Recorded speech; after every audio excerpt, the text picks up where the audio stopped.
mind? The mind is that which thinks, imagines, remembers, wills, and senses, or in other words, is the set of faculties responsible for such phenomena. The mind is also associated with experiencing perception, pleasure, and pain, belief, desire, intention, and emotion. The mind can include conscious and non-conscious states as well as sensory and non-sensory experiences. The exact nature of the mind is disputed. Traditionally, minds were understood as substances, but contemporary philosophers tend to see them as collections of properties or capacities. There is a lengthy tradition in philosophy, religion, psychology, and cognitive science exploring what constitutes a mind, what its distinguishing properties are, and whether humans are the only beings that have minds. Mind, or mentality, is usually contrasted with body, matter, or physicality. The issue of the nature of this contrast, and specifically the relation between mind and brain, is called the mind-body problem. Traditional viewpoints included dualism and idealism, which consider the mind to be non-physical. Modern views often center around physicalism and functionalism, which hold that the mind is roughly identical with the brain or reducible to physical phenomena such as neuronal activity, though dualism and idealism continue to have many supporters. Another question concerns which types of beings are capable of having minds. For example, whether mind is exclusive to humans, possessed also by some or all animals, by all living things, whether it is a strictly definable characteristic at all, or whether mind can also be a property of some types of human-made machines. Different cultural and religious traditions often use different concepts of mind, resulting in different answers to these questions. Some see mind as a property exclusive to humans, whereas others ascribe properties of mind to non-living entities, e.g., panpsychism and animism, to animals, and to deities.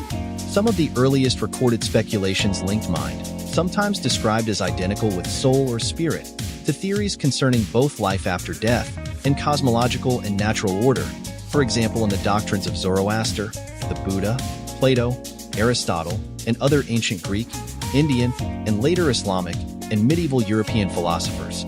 Psychologists such as Freud and James and computer scientists such as Turing developed influential theories about the nature of the mind.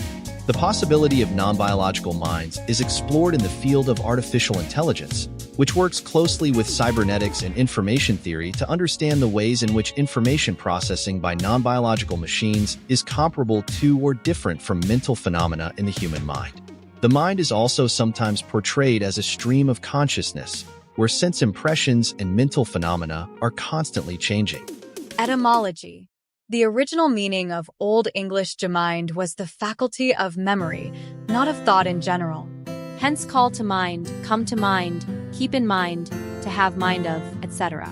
The word retains this sense in Scotland.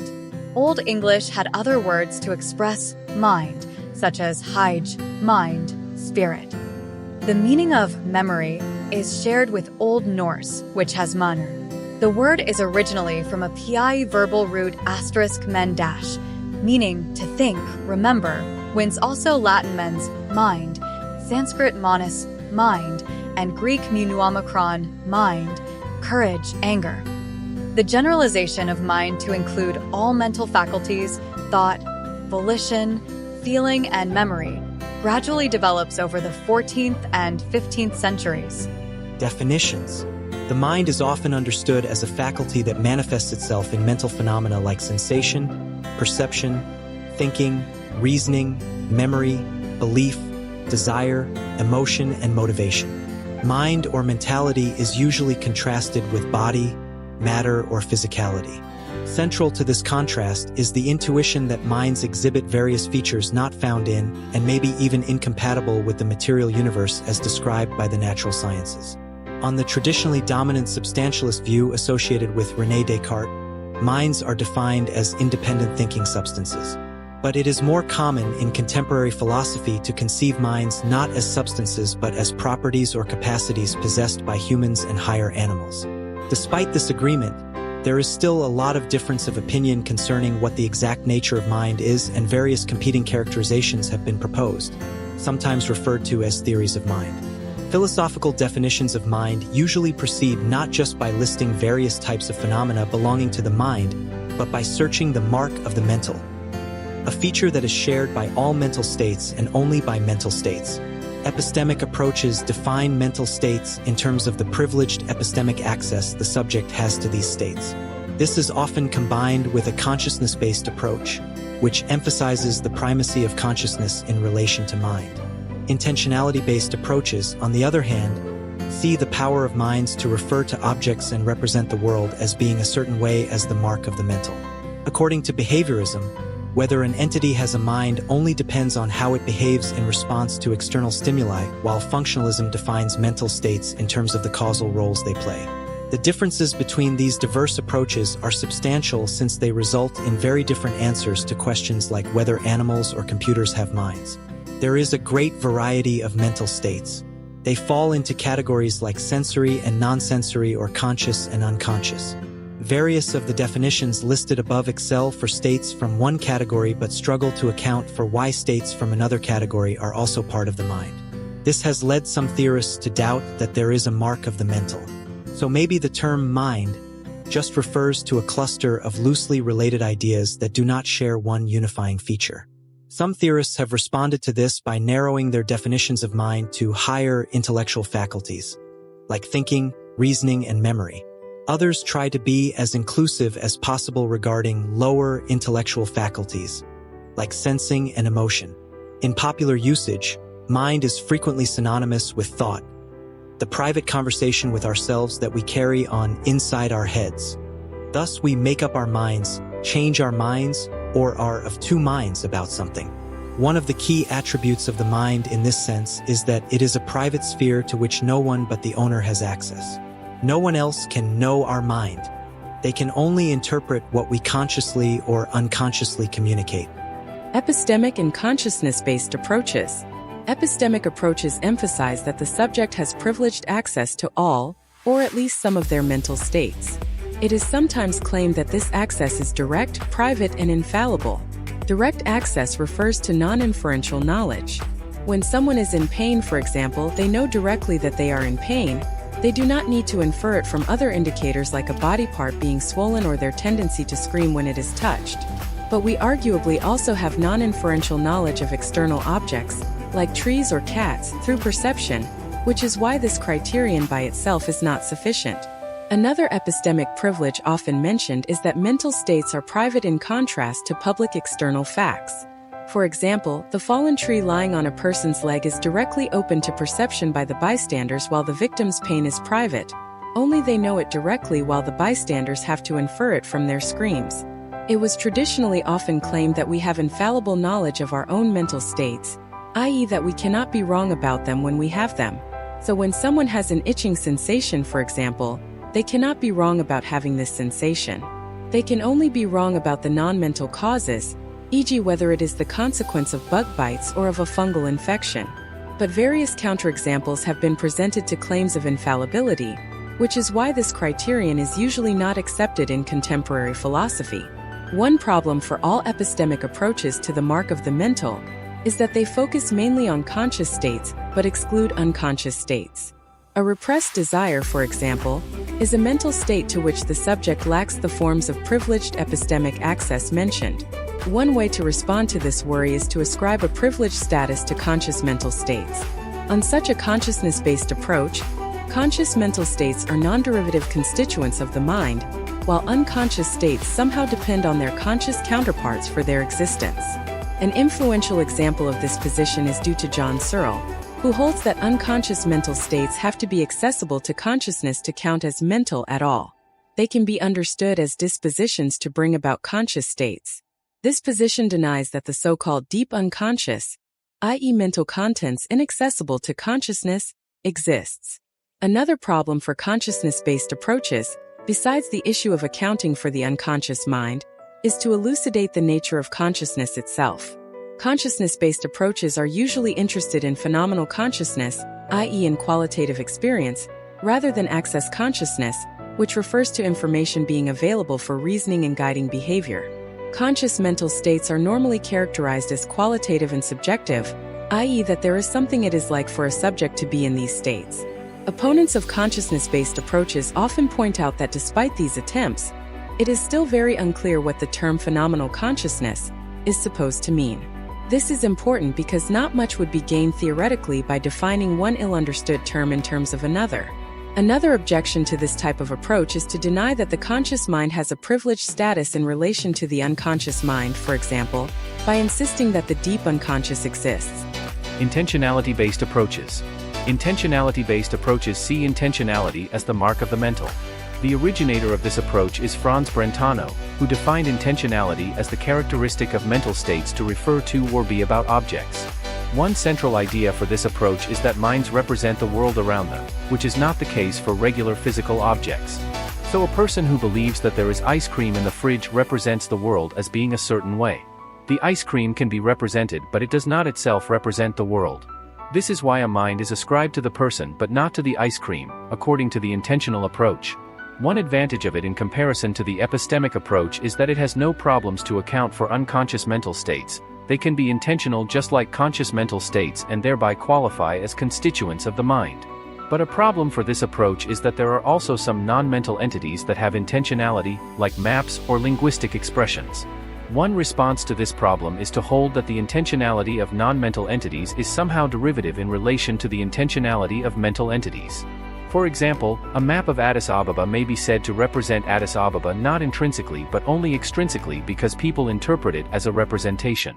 Another difficulty is that not all mental states seem to be intentional. So while beliefs and desires are forms of representation, this seems not to be the case for pains and itches, which may indicate a problem without representing it. But some theorists have argued that even these apparent counterexamples should be considered intentional when properly understood. Behaviorism and functionalism. Behaviorist definitions characterize mental states as dispositions to engage in certain publicly observable behavior as a reaction to particular external stimuli.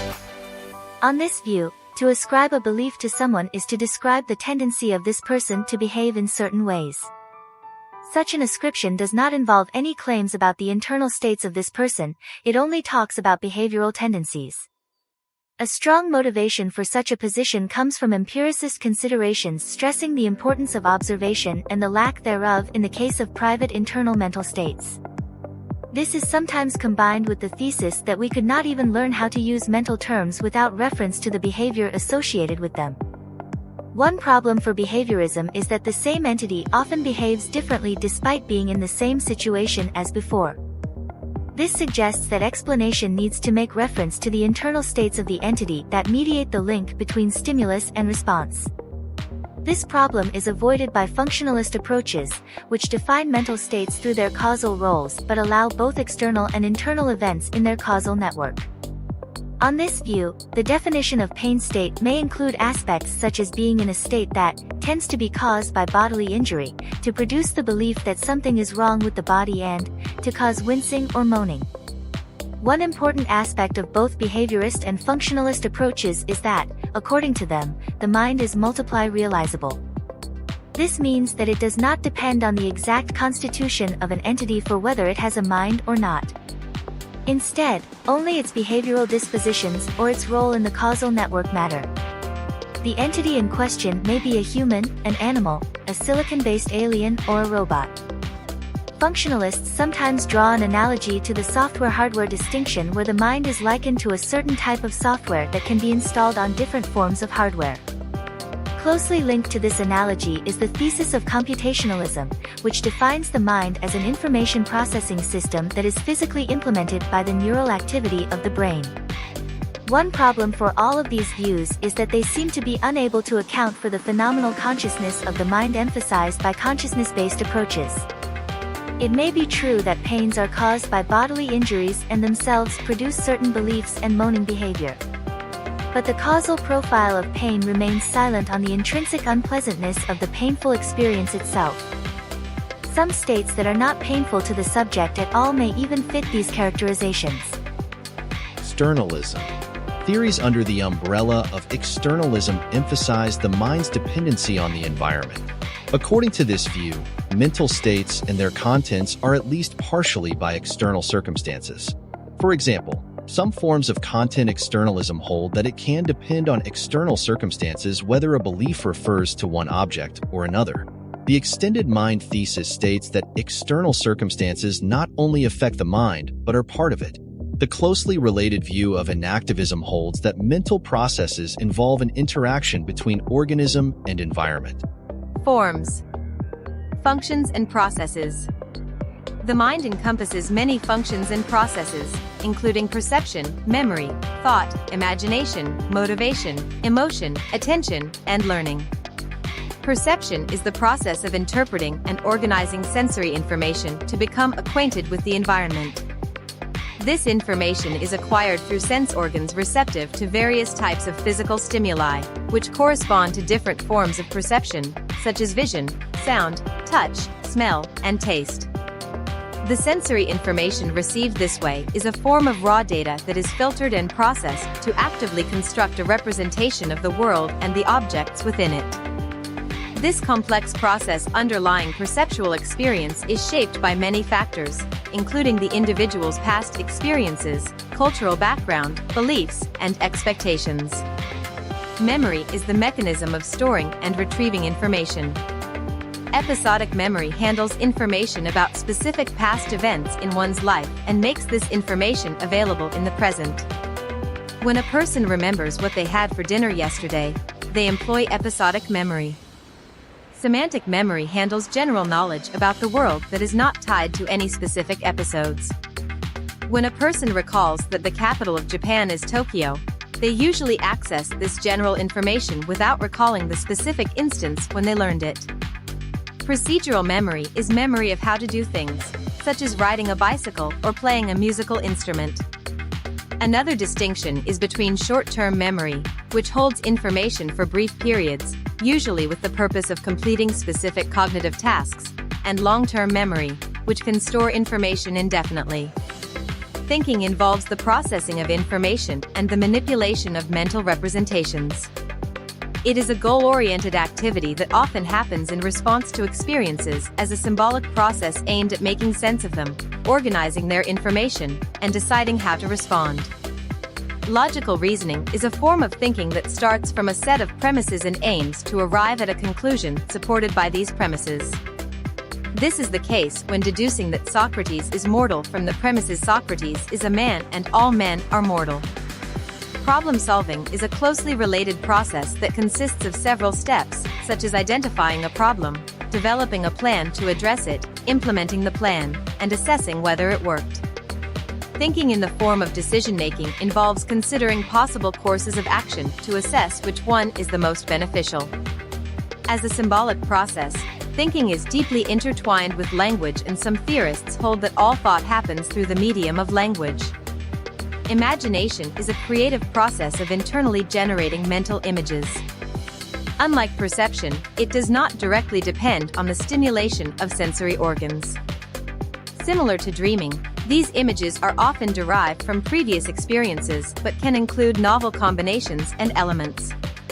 Imagination happens during daydreaming and plays a key role in art and literature, but can also be used to come up with novel solutions to real-world problems.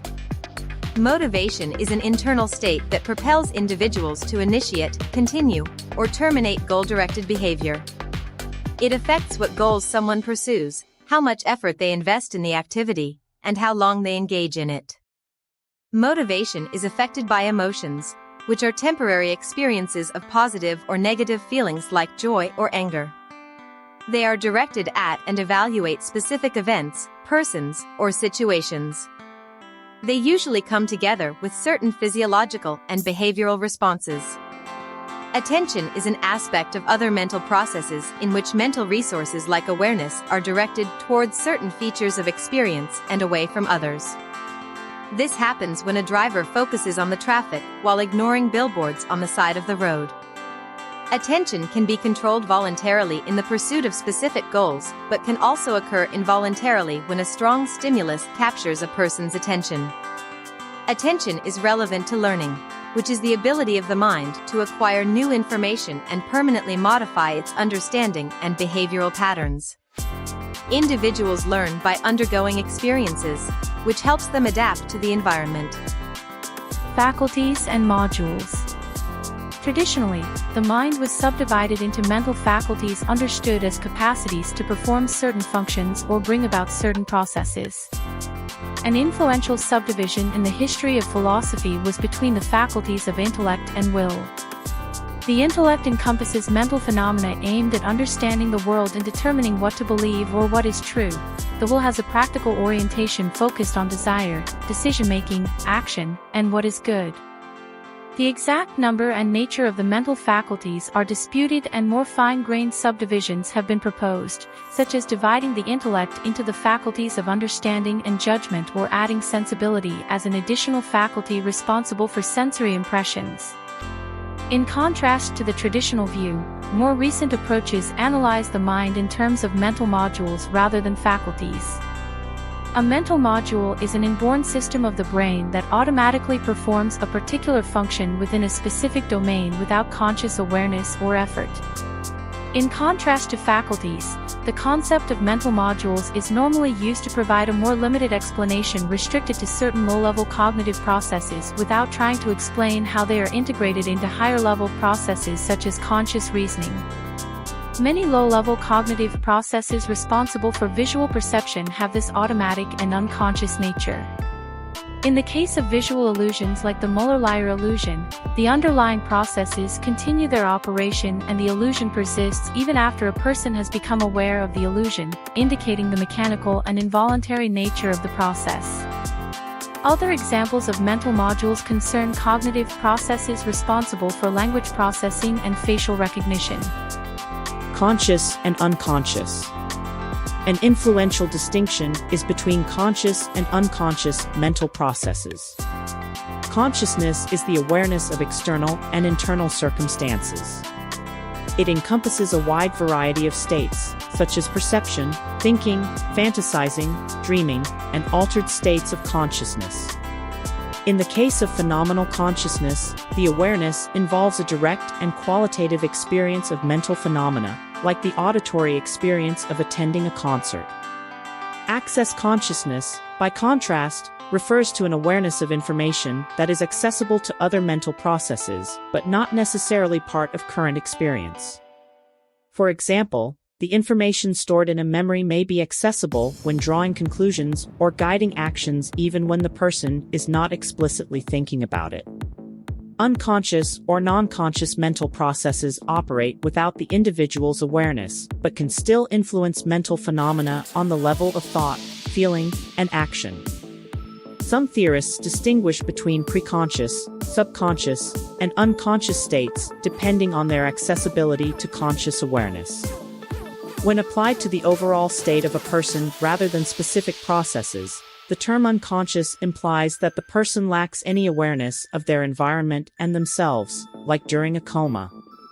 The unconscious mind plays a central role in psychoanalysis as the part of the mind that contains thoughts, memories, and desires not accessible to conscious introspection.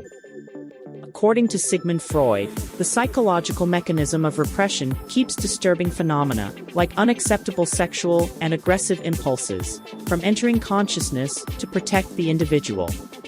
Psychoanalytic theory studies symptoms caused by this process and therapeutic methods to avoid them by making the repressed thoughts accessible to conscious awareness.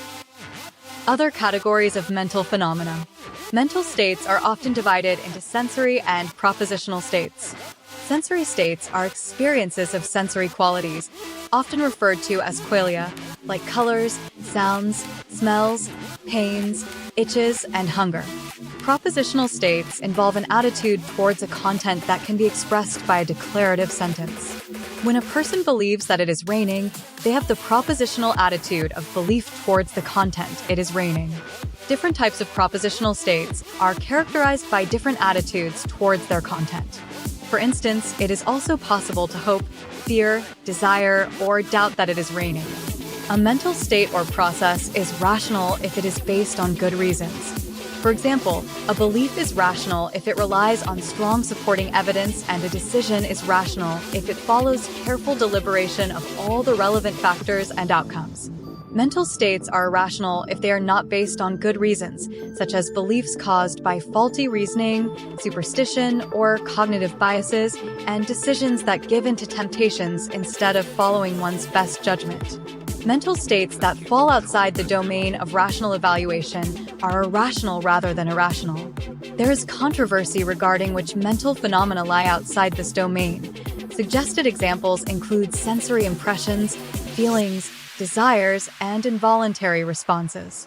Another contrast is between dispositional and occurrent mental states. A dispositional state is a power that is not exercised.